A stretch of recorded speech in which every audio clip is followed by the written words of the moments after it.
हुकूमत का 5 लाख टन चीनी इंपोर्ट करने का फैसला। ज़राए के मुताबिक चीनी की इंपोर्ट हुकूमती सेक्टर में की जाएगी। आला सतह इजलास में चीनी की इंपोर्ट का फैसला किया गया। इसी पर बात करेंगे।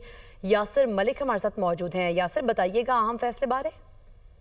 देखिए, हुकूमत ने चीनी की कीमतों के हवाले से एक अहम फैसला जो है वो कर लिया है। हुकूमत ने 5 लाख टन चीनी जो है वो इम्पोर्ट करने का फैसला किया है और चीनी की इम्पोर्ट जो है वो हुकूमती सेक्टर में ही जो है वो की जाएगी।